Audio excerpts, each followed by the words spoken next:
ஸ்ரீராம் ஸ்ரீராம். ஸ்ரீமதே ராமானுஜாய நமஹ. ஸ்ரீராமபிரான் பிறந்த நாளை குறித்து பல மகனீயர்களிடம் நான் கேட்டு அவர்களுடைய கருத்தை பதிவு செய்து கொண்டிருக்கிறேன். அந்த வரிசையில் இன்று ஸ்ரீ யதிராஜதாசர் இம்புத்தியவர் வம்சாவளியில் வந்த ஸ்ரீ செல்வப்பிள்ளை ஐயங்கார் சுவாமியிடம் அவருடைய கருத்தை கேட்டேன். இவர் பரகால மடம் மற்றும் மைசூர் மகாராஜாவிற்கு தர்மசாஸ்திர ஆலோசகராக இருக்கிறார். சம்பிரதாய முறைப்படி இவர் வேதம், வேதாந்தம், ஆகம சாஸ்திரங்களை பரம்பரையாக கற்றவர். இவர் மைசூர் பல்கலைக்கழகத்தில் தொன்மை வரலாறு மற்றும் தொல்லியல் முதுகலை பட்டம் பெற்றவர். அதாவது டாக்டரேட் ரிசர்ச் பண்ணியிருக்கார். First rank gold medal winner. Mysore பல்கலைக்கழகத்தில் iconography of Vishnu in Hoysala temples என்கிற தலைப்பில் இவர் முனைவர் பட்டம் பெற்றவர். ஹன்சூர் அரசு கல்லூரியில் வரலாற்று பேராசிரியராக பணியாற்றியவர். பிறகு 2012 கர்நாடகா திறந்தவெளி பல்கலைக்கழகத்தில் தொன்மை வரலாறு மற்றும் தொல்லியல் துறையில் தலைவராக பணியாற்றியவர். தற்போது தொன்மை வரலாறு மற்றும் தொல்லியல் துறையில் துணை பதிவாளராக டெபுட்டி ரிஜிஸ்ட்ராராக பணிபுரிந்து கொண்டிருக்கிறார்.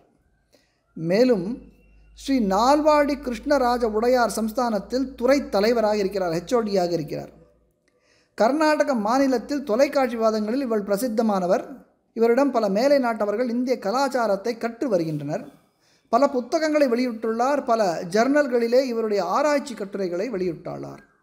இப்படிப்பட்ட பண்டிதரிடம் இன்று நான் ஸ்ரீ ராமபிரான் குறித்து ஆராய்ச்சியில் ஈடுபட்டு அவர் இன்ன தேதியிலே பிறந்தார் என்று துஷ்யந்த் ஸ்ரீதரும் ஜெயஸ்ரீ சாரநாதனும் புத்தகத்தை வெளியிட்டுள்ளார்கள் என்பதை குறித்து நான் பேசினேன். பலரும் சொல்கிறீர்கள், ஏதோ நான் அவர்களுக்கு தெரியாதது போலே அவர்கள் பேசுவதை பதிவு செய்து அதை உங்களிடம் பகிர்ந்து கொள்கிறேன் என்று. ஒன்று தெரிஞ்சுக்கணும், நான் பதிவு செஞ்சதுக்கு அப்புறமே அவர்களுக்கு நிச்சயமாக தெரிஞ்சிடும். எந்த இடத்துலையும் இன்னொருத்தரை ஏமாற்றி பிழைக்க வேண்டும் என்கிற நிலை எனக்கு இல்லை. அதனால் இதில் நான் அவர்கிட்ட பர்மிஷன் கேட்டதையும் சேர்த்தே நான் இதில் உங்களுக்கு பதிவு செஞ்சுருக்கேன். சொல்ல வேண்டும் என்று சொல்லுவதை விட என்ன சொல்ல வருகிறோம் என்பதை முதலிலே பார்க்க வேண்டும். என் முகம் உங்களுக்கு பிடிக்காமல் போகலாம், அதை பற்றி எனக்கு கவலை இல்லை. நான் பேசும் குரல் உங்களுக்கு பிடிக்காமல் போகலாம், அதை பற்றி எனக்கு கவலை இல்லை. ஆனால் நான் சொல்வதிலே நியாயம் இருக்கிறதா என்பதை கொஞ்சம் சிந்தித்து பார்த்துவிட்டு அதற்கப்புறம் உங்களுடைய முடிவை நீங்களே எடுத்துக்கொள்ளுங்கள். முனைவர் ஸ்ரீமான் செல்வப்பிள்ளை ஐயங்கார் அவருடன் நான் தொலைபேசியிலே உரையாடியதை இதோ உங்களுடன் பகிர்ந்து கொள்கிறேன். ஸ்ரீமதே ராமானுஜாய நமஹ. அடியேன் தாசன் ராமானுதாசன் தாசன் அடியேன் சொல்லும். அடியேன் இந்த ராமாயண கதை பாத்தீரா? பார்த்தேனே. தேவர் உங்களுடைய அபிப்பிராயம் சொல்றீதா? என்ன சொல்றது என்ன அதுல அவரை அப்படியெல்லாம் சொல்ல முடியாது. இவாளெல்லாம் 7000 வருஷம், 6000 வருஷம், 5000 வருஷம் அப்படின்ட்டு அப்படியெல்லாம் சொல்ல முடியாது. எதுக்குன்னா இப்போ உலகத்துல ஒரு ஆர்கியாலஜி அப்படின்றது இருக்குது. ஆர்கியாலஜின்றது என்ன அப்படின்னா ஒரு சயின்டிபிக்கா ஒரு ஸ்டடியை பண்ணிட்டு ஒரு மெட்டீரியல் கல்ச்சர் மேல போகக்கூடியானது. இந்த மெட்டீரியல் கல்ச்சர் அப்படின்றது என்னன்னா இன்னைக்கு என்ன மெட்டீரியல்ஸ் கிடைச்சிருக்குதோ அதுக்கு ஒரு வச்சுட்டு ஒரு சயின்ஸ் பேஸ் மேல போறேன். அதுக்கு கார்பன் 14 அப்படின்ற ஒரு டேட்டிங்கு, அப்படியே பல விதமான டேட்டிங்ல எல்லாம் இருக்குது. டென்ட்ரோக்ரோனாலஜி அப்படின்ட்டு அந்த மரத்துல வச்சு ஆனுவல் ரிங்ஸ வச்சு பண்றது, இதெல்லாம் பல ஆராய்ச்சியை பண்ணிட்டு பண்றாவெல்லாம். ஆனா அதெல்லாம் என்ன டேட்ஸ் அப்படின்றது பார்த்ததுன்னா அந்த டேட்ஸுக்கும் நம்ம புராணத்துல இருக்கக்கூடிய ಅಥವಾ இதிகாசம், நம்மளுக்கு ராமாயணம் மகாபாரதம் ரெண்டும் இதிகாசம், அது புராணம் கிடையாது. புராணம் இதிகாசத்துக்கு என்ன வித்தியாசம் அப்படின்னா புராணங்கள்ன்றது யாரோ எந்த காலத்திலயோ நடந்தது, இன்னொத்த இப்படி நடந்தது அப்படின்னு சொல்றது புராணங்கள். அதனாலதான் சூத புராணிக்கர் நைமிஷாரண்யத்துல கதா பிரவச்சனம் பண்ற போல ஒரு காலத்துல இப்படி நடந்தது அப்படின்ட்டு ருஷிகளுக்கு சொல்ற, அதுதான் அது புராணம். ஆனா அவர் அவருக்கு யாரோ சொன்னதை அவர் சொல்றாரு முன்னால. ஆனா இதிகாசம் அப்படின்றது அப்படி கிடையாது. அது நடந்ததை பார்த்தவால எழுதிருக்கிறது, அவாதான் ரெக்கார்ட் பண்ணிருக்கா. உதாரணக்கு வால்மீகி மகர்ஷிகள் ஸ்ரீராமருடைய காலத்திலேயே இருந்தவர், சக்கரவர்த்தி திருமுகனுடைய காலத்திலேயே இருந்தவர், அவரை பார்த்தவர், அவர் எழுதியிருக்காரு. அப்படியே வியாசர் அந்த கௌரவால் பாண்டவால் இருந்தப்போ கண்ணன் இருந்தப்போவே இருந்துவாவால அதனால இது ரெண்டும் புராணம் கிடையாது. புராணம்னா ஏதோ என்னைக்கோ சொன்னதை வந்து இவ வந்து இது பண்ணல, ரீகால் பண்ணல, அவளே பார்த்து எழுதிருக்கிறது. அப்படி இருந்தாலும் இப்ப வந்து ஃபாரின்கார என்ன பண்ணா, வேதத்துடைய காலத்தை ஒரு நிச்சயம் பண்ண. ருக்வேதம் வந்து எப்போ வந்தது அப்படின்னா 1500 BCE, பிஃபோர். இப்போ நம்ம காமன் எரா, இப்போ நம்ம சொல்றோம் பிஃபோர் காமன் எரா. இப்போ இருக்கிறது காமன் எரா 2024 பிளஸ் 1500 அப்படின்னா 3500 இயர்ஸுக்கு முன்னாலேதான் ருக்வேதம் வந்து எழுதப்பட்டது அப்படின்ட்டு ஃபாரின்காரர்களுடைய கருத்து. அது எப்படி, அதுக்கு அவனையே கேட்டிருக்கா, அன்றா நீ 1500 அப்படின்னு சொன்னீங்க, என்ன உனக்கு என்ன எந்த ஆதாரத்தாலே இதை சொல்ற அப்படின்னப்போ அவன் சொல்றான், எனக்கு ஆதாரம் கிடையாது, சும்மா நான் தான் கெஸ் பண்ணேன் அப்படின்றான். சோ இப்படி எல்லாம் கெஸ் பண்ணி தான் ஒர்க் பண்ணிருக்கிறது இதெல்லாம். சோ ராமாயணம் மகாபாரதம் ரெண்டும் எழுதப்பட்டது வந்து 600 BCEல அப்படின்றது இவாளுடைய கருத்து. அதுக்கு என்ன காரணம் அப்படின்னா, பௌத்தாள் வரத்துக்கு இன்னும் முன்னாலதான் இதெல்லாம் எழுதப்பட்டது அப்படின்றது இவாளுடைய. ஆனா இதுக்கு ஒரு விதமான கரெக்டான ஆதாரமே கிடையாது அவ சொல்றதுக்கு. அதனாலதான் இவாவுடைய மிஸ்டேக் பண்றாளோ இல்லையோ, இப்படி ஒரு 7000 வருஷம், இப்படி ஒரு 5000 வருஷம் அப்படின்ட்டு எல்லாம் இதுக்கெல்லாம் ஒரு கணக்கும் கிடையாது, ஒரு கரெக்டான ஒரு ஆதாரமே கிடையாது. என்ன வச்சு சொல்ல போறா இவாளு?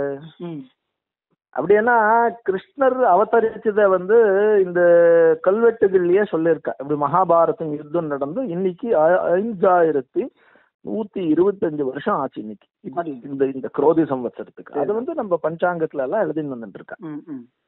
அப்போ அதுக்கு முன்னாலே கிருஷ்ணருக்கு முன்னால அநேக துவாபர யுகத்துல அத்தனை பேர் இருந்தா. அப்படி இருந்தா அதுக்கு பின்னால ராமருடைய காலம் அப்படி 7000 வருஷம் அப்படி எப்படி நடக்குது? அவ என்ன சொல்றான்னாக்க சுவாமி, அவ என்ன சொல்றான்னாக்க யுகங்களுடைய கணக்க நீங்க எல்லாம் ஒழுங்காவே புரிஞ்சுக்கல. வந்து திவ்ய யுகம்னு ஒண்ணு இருக்கு, நீங்க சொல்றது தர்ம யுகம். திவ்ய யுகம்னு ஒண்ணு இருக்கு. திவ் அப்படின்னாக்க ஒளி, திவ்ய தேசம், அதனால அப்படிதான் சொல்றாங்க. அங்க வந்து பெருமாள் ஒளியா வந்தார், ஆழ்வாருக்கு காமிச்சார், அதனால திவ்ய தேசம் சொல்றப்ப திவ்னா ஒளி. சம்ஸ்கிருதத்துல தீவன்னா பிரகாசம், வளர்ச்சி, வழக்கம், பிரகாசம் அப்படின்ட்டு. இல்ல திவ்ய ரூட்டே இல்லையே சுவாமி, அங்க தாத்துவே இல்லையே, திவ்னு ஒரு தாத்துவே. சரி, திவ்வன்னாக்கா அந்த இடத்துல அப்படியே வச்சிருந்தாலும் டிவைன் அப்படின்ட்டு என்ன சொல்றோமோ அது ஒரிஜினல்ல சம்ஸ்கிருதம்.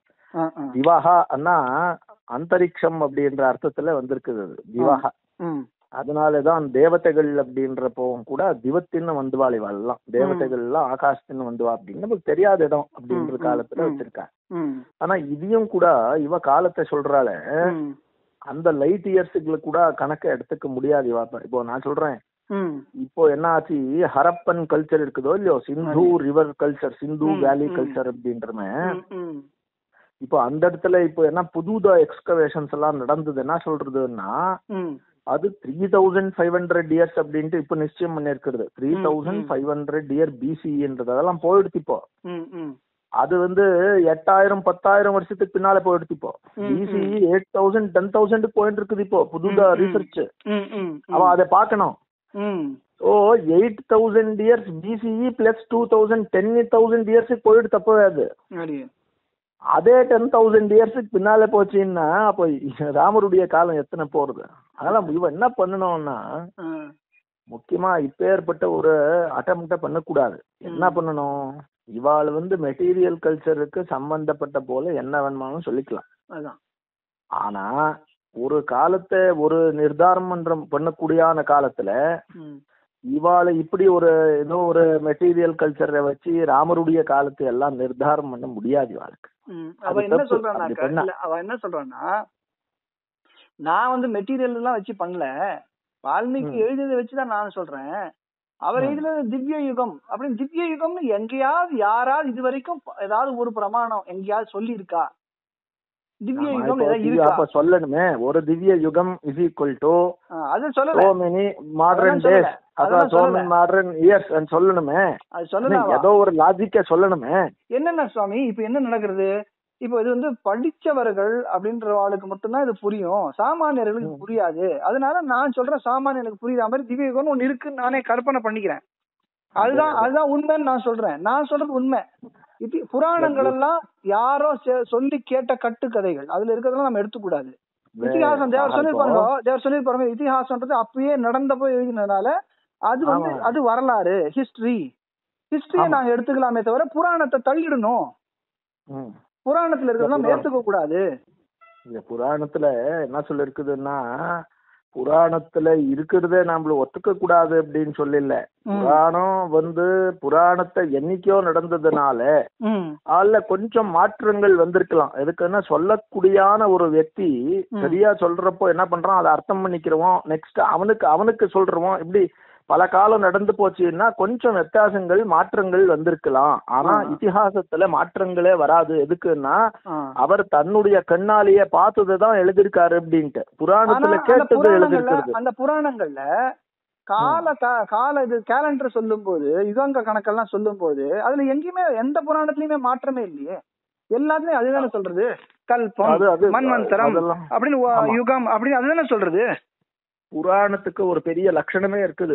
புராணத்துடைய லட்சணம் 5 லட்சணங்கள் இருக்கணும். மன்வந்தரங்கள் இருக்கணும், காலம் இருக்கணும், வம்சாவளி இருக்கணும், சரித்திரம் இருக்கணும், சர்க்கம் இருக்கணும், பிரதிசர்க்கம் இருக்கும், அனுசரித்தம் எல்லாம் இருக்கணும். அதனால யாரு சொன்னான்றதும் கரெக்டா இருக்கணும். அதுக்கு ஒரு பாஷையும் இருக்குது. இப்படி இருந்தாதான் இது புராணம் அப்படின்ட்டு இருக்குது. அதனால எல்லாம் புராணத்தையும் நாம வந்து தள்ளி போட முடியாது, எல்லாம் புராணத்தையும் ஒத்துக்க முடியாதுன்ட்டு அவளே பின்னால புராணம் இத்தேவன் சாது சர்வம் அப்படின்னு சொல்லியிருக்க. புராணம் அப்படின்னு உடனே பழையது அண்ணா ஒத்துணுட்டு ஒன்னும் இல்ல, புதுன்னா அதை தள்ளிடணும்ட்டு ஒன்னும் இல்ல. ஆனா இந்த இடத்துல யுகங்கள் பத்தி எல்லாம் மகாபாரதத்திலயும் ராமாயணத்திலயும் விஷ்ணு புராணத்திலயும் சொல்லியிருக்கா. மகாபுராணத்திலயும் சொல்லிருக்கு, விஷ்ணு புராணத்துல சொல்லிருக்கு, எல்லா புராணத்திலயும் சொல்லிருக்கு. இந்த காலத்துல அவ வந்து கரெக்டா சொல்லிருக்கா. எப்படி சொல்லிருக்கா அப்படின்னா, அவளுக்கு என்ன இப்போ நம்மளுடைய இது என்னன்னா ஆன்டிசிபேஷன் என்னன்னா, அவளுக்கு தெரிஞ்சிருக்குல்ல அப்படின்றத நாம சொல்றோம் அப்படின்னு நம்மளுடைய கருத்து. இந்த காலத்துடைய கணக்கு அவளுக்கு தெரிஞ்சிருக்குல்ல, அது பொய்யது. எதுக்குன்னா அந்த புராணங்கள்லயே என்ன சொல்றதுன்னா, இந்த இடத்துல திவ்ய வருஷம்ன்றது ஒண்ணு இருக்குது, மானுஷ வருஷம் அப்படின்றது இருக்குது, இந்த தேவதைகளுக்கு ஒரு வருஷம் இருக்குது, இந்த காலமானத்தை எல்லாம் சொல்லிட்டு வருது. அப்படி சொல்லிட்டு வரப்போ என்ன ஆகுதுன்னா, இந்த மனுஷ வருஷங்கள்ல இந்த கணக்கு, பிரம்மாவுக்கு இந்த கணக்கு, இந்த தேவதைகளுக்கு இந்த கணக்குன்ட்டு சொல்லிட்டே போறது. தெரிஞ்சிருக்குமே. ஒரு 1000 ஒரு தேவ வருஷம்ன்றது இவ்வளவு, நமக்கு மனுஷ வருஷத்துல இவ்வளவு கணக்குன்னு தானே போடுறோம். 1000 தேவ வருஷம் ஈக்குவல் டு 4,32,000 மனுஷ வருஷம்.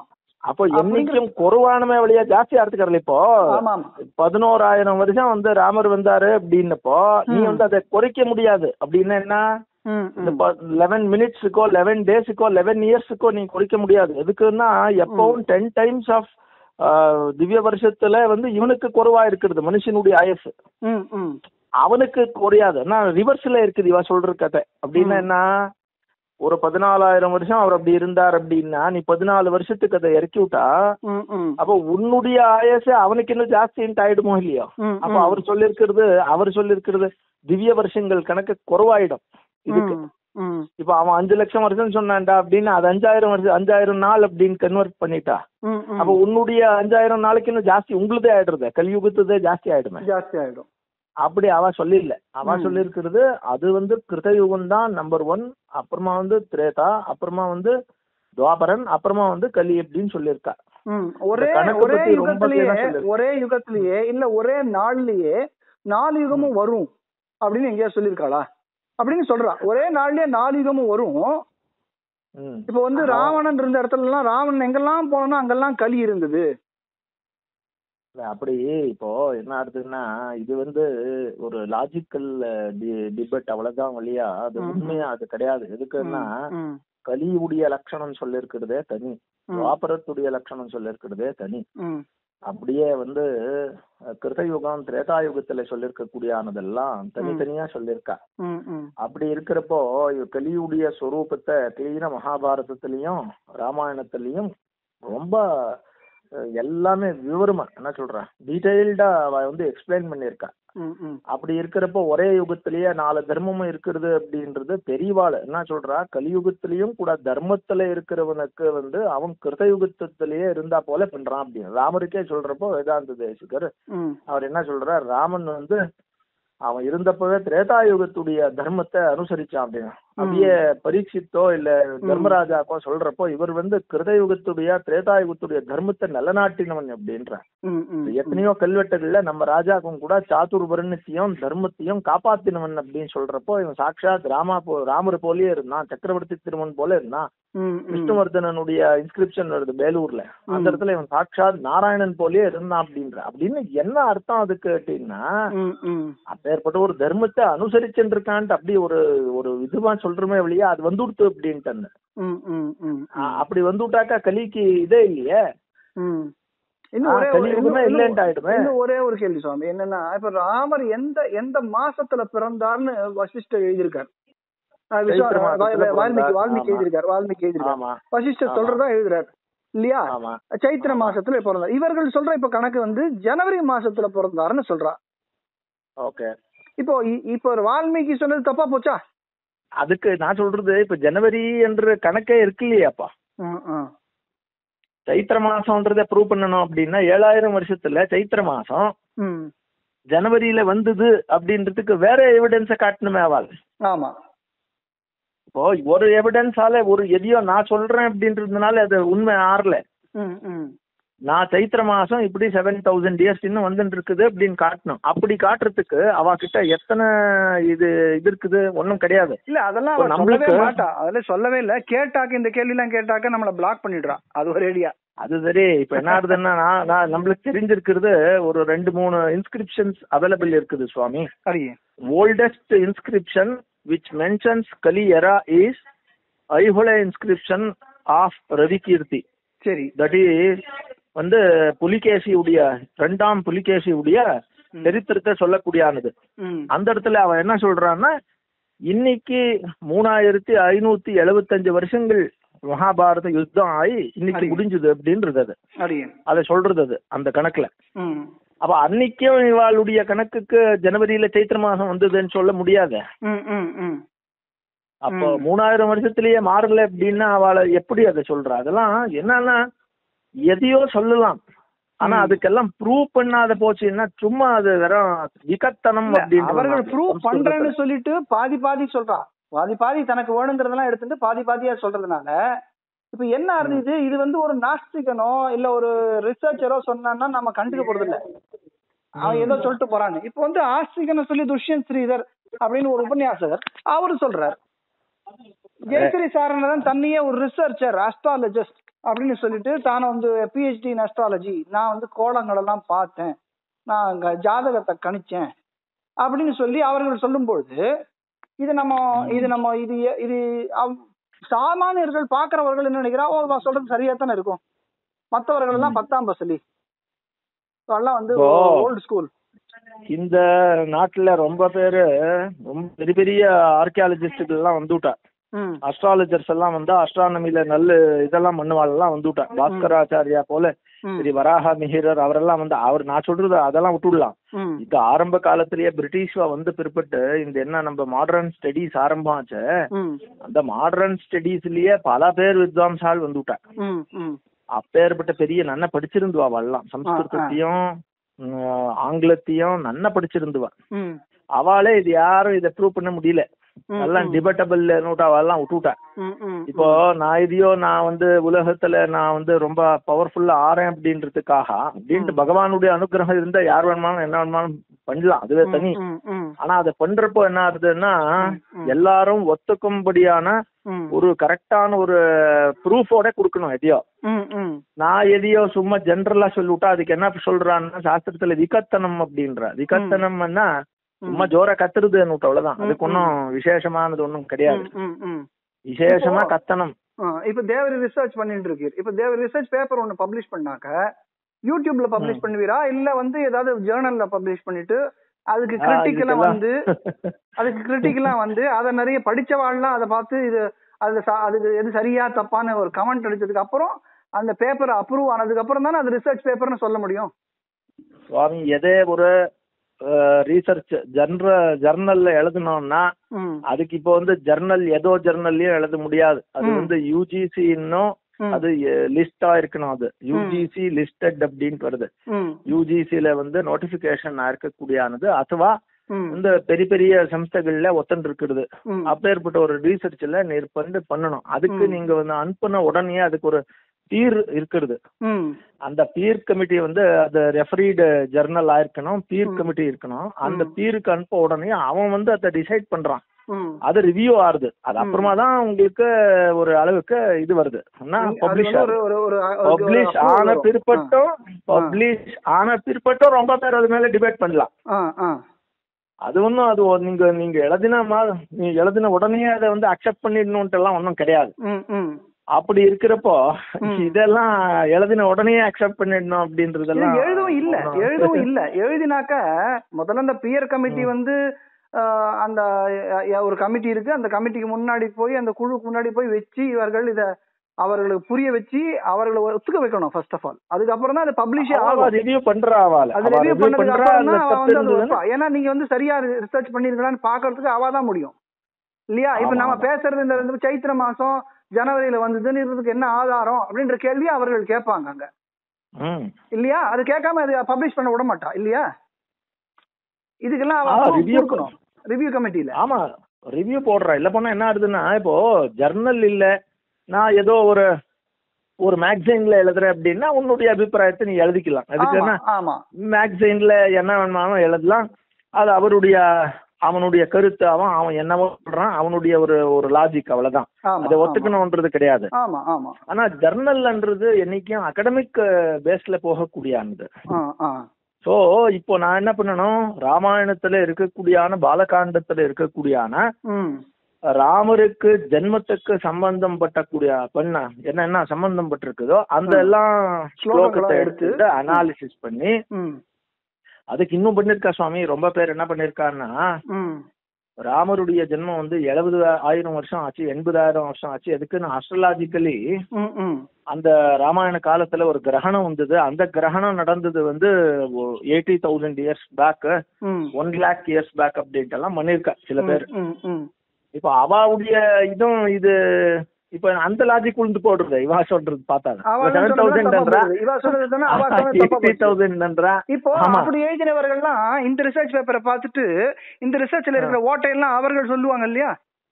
ஆமா இப்போ அவள்தான் இவ பாத்துருக்கணும் இல்லையா? அப்படி காமிக்கவே இல்லையா? காமிச்சாதானே பாக்கணும். நீங்க பப்ளிஷ் பண்ணாதானே காமிக்க முடியும். பப்ளிஷே பண்ணலையே. நீங்க உங்களுடைய இன்டர்நெட்ல உங்களுடைய வெப்சைட்ல நீங்க போட்டுக்கிறதுக்கோ, நீங்க சொன்ன மாதிரி ஏதோ ஒரு உங்களுக்கு வேணுங்கிற மேகசின்ல போட்டுக்கிறதுக்கோ, இல்ல யூடியூப்ல போய் சொல்றதுக்கோ அவளுக்கு எப்படி தெரியும்? நீங்க அபிஷியலா ஒரு மேகசின் ஒரு ஜேர்னல்ல போய் போட்டாக்கத்தான் அவர்கள் இதை பார்ப்பாங்க. அவர்களுடைய கணக்குக்கும் இதுக்கும் வித்தியாசம் இருக்கு. 70,000 நான் சொன்னேன், நீ 7,000 எப்படி சொல்லுவ அப்படின்னு கேட்க கேள்வி அவர்கள் தான் கேட்கணும். படித்தவர்கள் தானே கேட்கணும். அதை விட்டுட்டு இவர்கள் ஒரு புஸ்தகத்தை போட்டு ராமாயணம்னு ஒரு புஸ்தகத்தை எழுதிட்டு அந்த புஸ்தகம் ரிலீஸ் பண்றேன்னு சொல்லிட்டு அந்த புஸ்தகத்துல நான் ஜஸ்ட் ஒரு ஃபேமஸ் உபன்யாசகன் அப்படிங்கிற ஒரே காரணத்துக்காக, எந்த உபன்யாசகனா இருந்தா கூட எழுதலாம், எழுதக்கூடாதுன்னு நான் சொல்லல. ஆனா உபன்யாசகர்கள் என்ன பண்ணணும், படித்தவர்கள்ட்ட அதை காமிச்சிருக்கணும். இந்த மாதிரி நான் எழுதுறேன், இது பரவாயில்லையா, சரியா ஏத்துக்கிறீங்களான்னு கேட்டுட்டு எழுதிருக்கணும். இதுல அப்படிதான் இன்னொரு பாயிண்ட் இருக்கு, ரொம்ப விசேஷமான ஒரு பாயிண்ட். என்ன சொல்றான்னா, இப்போ நாமள என்ன பண்றோம்னா, இப்போ ஒரு உதாரணத்துக்கு எடுத்துக்கலாம். ஸ்ரீரங்கப்பட்டணம் அப்படின்ட்டு ஒரு க்ஷேத்திரம். அது வந்து ஸ்ரீரங்கப்பட்டணத்துடைய க்ஷேத்திரத்துல வந்து ரங்கநாதர் வந்து கௌதம ரிஷிக்கு அவரு தபஸ் பண்ணப்போ அவரு வந்து பிரத்யக்ஷம் ஆனாரு அப்படின்ட்டு இருக்குது. அந்த இடத்துல ஒரு ஸ்தல புராணம். இப்ப எப்படி இதை வந்து நீங்க வந்து ஆர்கியாலஜிக்கலி நீங்க ப்ரூவ் பண்றீங்களே அப்படின்னு நம்மள கேக்குற. நாம என்ன பண்றோம், அந்த கோவில் வந்து கட்டினது வந்து ஒரு கங்கா காலத்துடைய ஒரு லேடி. அந்த கங்கா அப்படின்ட்டு ஒரு டைனஸ்டி. அந்த கங்காஸ் வந்து ரூல் பண்றப்போ அந்த கோவில ஆரம்பிச்சா. அப்படின்னு என்ன, ஒரு 10th 9th செஞ்சுரியில ஆரம்பிச்சா அந்த கோவிலை கட்டுறது. அப்போ அவ கேக்குறா, நீங்க 9th செஞ்சுரி நீங்க உண்மைன்னு ஒத்துக்கிறீங்களா, இல்ல கௌதம மகர்ஷி பிரதிஷ்டைன்றது ஒத்துக்கிறீங்களா அப்படின்னு கேக்குறா. நம்மளுக்கு ஒரே பாயிண்ட். இப்போ அந்த இடத்துல ஒரு கோவிலை கட்டணும்னா அது ஏதோ ஒரு பிரசித்தமான ஒரு க்ஷேத்திரம் இருக்கணும் தானே, இல்ல அவன் எதுக்கு அங்கே கோவில் கட்டுறான்? அந்த இடத்துல ஒரு பல நம்பிக்கை இருந்தது. என்னன்னா, இந்த இடத்துல வந்து கௌதமர் வந்து தபஸ் பண்ண போல அப்போ வந்து ரங்கநாதர் வந்து பிரத்யக்ஷம் ஆயிருந்தாரு அப்படின்ட்டு ஒரு புராணத்துடைய கருத்து இருந்ததுனாலதான் ஒரு கோவில கட்டலாம் அப்படின்னு கட்டிருக்கா. இன்னொரு மண்டகபத்து அப்படின்ட்டு ஒரு இடம் இருக்குது, உங்களுக்கு தெரிஞ்சிருக்கு. தமிழ்நாட்டிலேயே மண்டகபத்துல வந்து மகேந்திரவர்மன் அப்படின்ட்டு பல்லவருடைய மன்னன் அவன் சொல்றான். அந்த மண்டகபத்து இன்ஸ்கிரிப்ஷன்ல சொல்றான், முதல் தடவை எனக்கு வந்து விசித்திர சித்தன் அப்படின்னு பேரு. இதுக்கு முதலையே ஒரு காலத்துல இதுல வந்து இதுல கட்டின்னு இருந்தா இட்டிகை என்ன சொல்ற செங்கல்ல கட்டின்னு இருந்தா செங்கல், அப்புறமா வந்து சுண்ணாம்பு, அப்புறமா வந்து லோகம், சுதை, இது எதுவும் அல்லாத கல்ல ஃபர்ஸ்ட் கட்டுறேன் அப்படின்றான். அப்படின்னா முதல் அதை கட்டின்னு இருந்தா அதெல்லாம் பெரிசபிள் மெட்டீரியல் ஆயிருந்தது, நான் இப்போ கல்ல கட்ட போறேன் அப்படின்றான். எப்போ இது ஒரு 2000 வருஷத்துக்கு பின்னால. அப்படியே அதுக்கு முன்னாலேயே இருந்திருக்குது கோயிலுகள் எல்லாம், அதுக்கு முன்னாலேயும் வேற ஏதோ ஒரு விவசாயில இருந்துட்டு இருக்குது.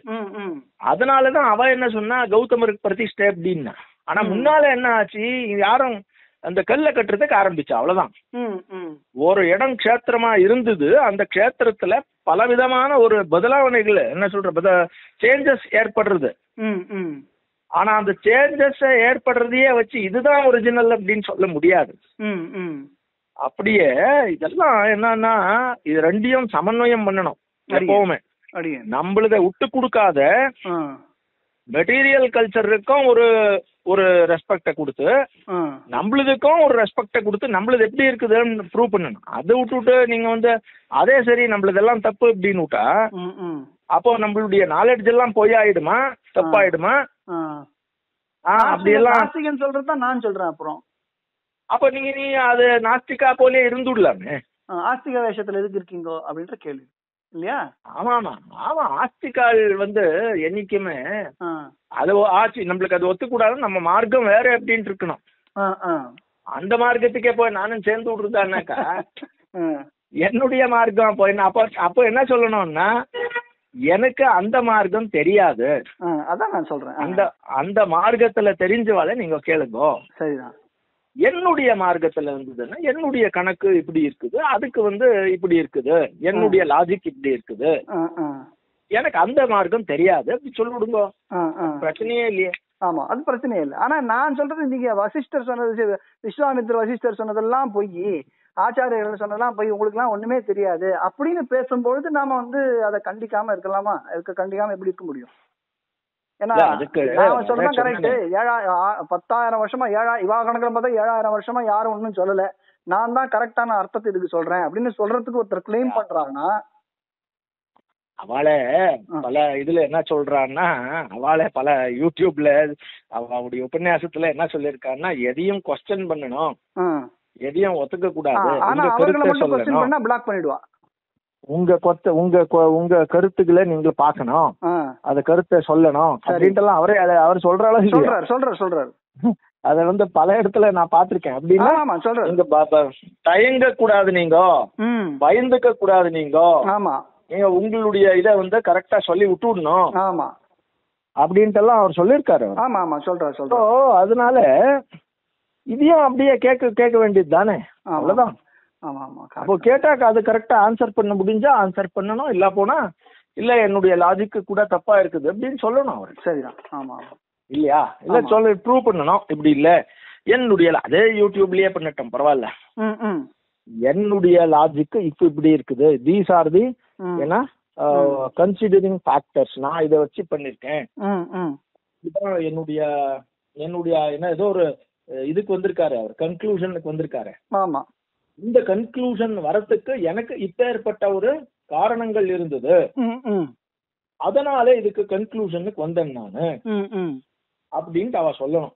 இல்ல போனா எல்லாம் போய் என்ன அப்போ ந புத்தி பேதம் ஜனயத்து அஜ்ஞானாத் கர்ம சங்கினாம் அப்படின்ட்டு பகவத்கீதையில சொல்ற. உனக்கு தெரியாத போனாலும் சும்மா இருந்துடு, தெரிஞ்சா கரெக்டா சொல்லு, இல்ல போனா புத்தி பேதம் ஜனயத் அஜ்ஞானம். ரொம்ப சாமான்யமா இருக்கிறவாளுக்கு அவெல்லாம் பக்தியில இருக்கிறா, நீ சொன்னபடி அதான் யாரும் படிக்கிறதுக்கு போறல, ஒரிஜினல்ல பாக்குறதுக்கு போறல. 95% people they do not go to the originals. அப்போ என்ன ஆகுதுன்னா இவர் சொல்லிட்டு இருக்கிறதுனால இவர் சொல்லிட்டு இருக்காருப்பா அப்படின்ற அப்ப புத்தி பேதம் வந்துடும். புத்தி பேதம்னா என்ன, மனசுல ஒரு குழப்பம் வந்துடும்.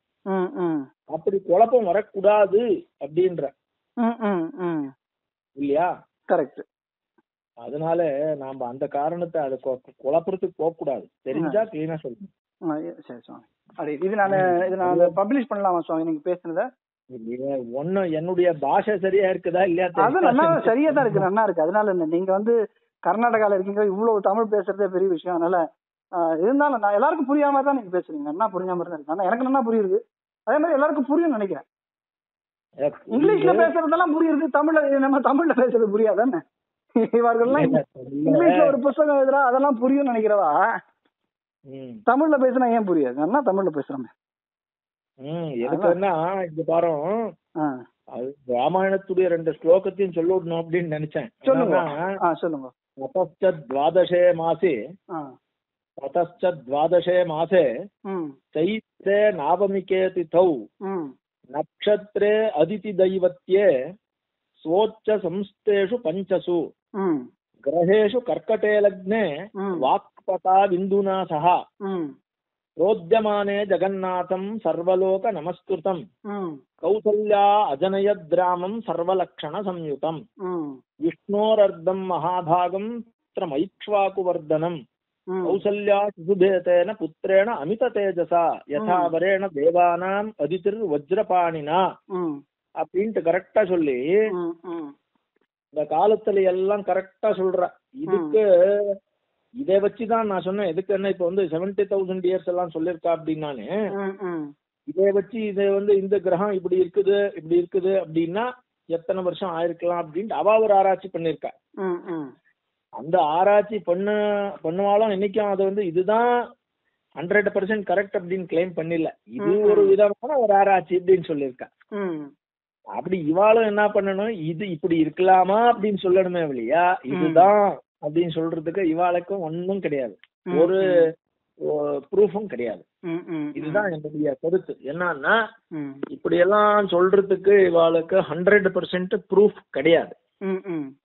எத்ததான் நாம இது அப்ப என்ன சொல்லணும்னா இது ஒரு என்னுடைய அபிப்பிராயம் சொல்லணும். உன்னுடைய அபிப்பிராயத்துக்கு அது ஒன்னும் ப்ராப்ளம் இல்ல. அவளுடைய அபிப்பிராயம் சொல்லிட்டாக்க நம்ம பேசுறதுக்கு இடம் இல்லையாங்க. அதே சொன்னேன், என்னுடைய அபிப்பிராயம் நான் வந்து இப்படி ஒரு கால்குலேஷன் பண்ணிருக்கேன். அப்போ 60,000 70,000 கால்குலேஷன் பண்ணும் இன்னொருத்தம் இருக்கான். எது கரெக்ட் அப்படின்றது மகாஜனங்கள் வந்து யாருக்கு என்ன பிடிச்சிக்கிறதோ அதை எடுத்துக்கிட்டோம், ஒன்னும் கஷ்டம் இல்லை, பிடிச்சிக்கிறோம். ஆனா இதுதான் இதமித்தம் அப்படின்னு சொல்லிவிட்ட போதும் இந்த பிரச்சனை வந்துடும். அப்போ இதமித்தம் சொல்றதுக்கு உனக்கு என்ன இருக்குது ஆதாரம் அப்படின்னு கொஸ்டின்ஸ் வந்துடும். அதனாலதான் நான் கேட்கறோம், நான் சொல்றதுதான் கரெக்ட், மத்த சொல்றதுலாம் தப்பு, இதுக்கு இதுதான் அர்த்தம் அப்படின்னு சொல்லும் போதுதான் நமக்கு வந்து நம்ம பேசுறோமே தவிர நான் இது என்னுடைய அபிப்பிராயம் அப்படின்னு சொல்லட்டும். இப்ப நாஸ்திகர்கள் என்னுடைய அபிப்பிராயம் கடவுள் இல்லைன்னு சொல்றேன் அப்படின்னு அவன் சொல்றான், கடவுளை நம்புறவன் முட்டாள் அப்படிங்கிறான், காட்டு மிராண்டிங்கிறான். அது சொல்லிட்டு போ, உன் அபிப்பிராயத்தை நான் என்ன கேட்கறேன், கொஸ்டினே பண்ண மாட்டேன், நீ வச்சுக்கோ. அதுக்கே ஆச்சாரியர் என்ன சொன்னார், முன்னோர் மொழிந்த வசனம் தப்பாமல் கேட்டு தனக்கு தோத்தினதே சொல்லி இது சுத்த உபதேசபர வார்த்தை என்பர் மூர்க்கராவார் அப்படின்னு விடுறோமோ இல்லையா. யாருக்கும் ஒன்றும் பிரயோஜனம் இல்ல, இவனுக்கும் ஒன்னும் ஆத்ம சாதனம் கிடையாது, ரெண்டும் பிரயோஜனம் இல்லாத ஆயிடும். அதுதான் ஆச்சாரியர் சொல்லிருக்கிறது. அதுக்கே முன்னோர் மொழிந்த வசனமும் தப்பாமல் கேட்டு அத்தியம் கேட்க மாட்டான் இல்ல. இது எனக்கு சுத்த உபதேசபர வார்த்தை அப்படின்னு சொல்றது தேவையில்லை, என்னுடைய அபிப்பிராயம் சொல்லலாம்.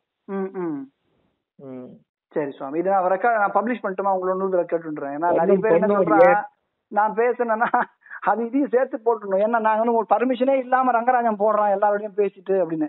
நம்மளோட இன்டென்ஷன் என்னன்னாக்கா படித்தவர்களோட கேட்டு அவர்களுடைய அபிப்பிராயத்தை நம்ம அப்படியே நம்ம வந்து நம்ம எல்லாருக்கும் கொடுக்குறோம். இப்ப நான் அவர்கள் சொல்ற மாதிரி எதிர்கால சொல்ற மாதிரி நான் சொல்றதான் நீ கேட்கணும்னு நான் சொல்லவே இல்லை என்னைக்குமே.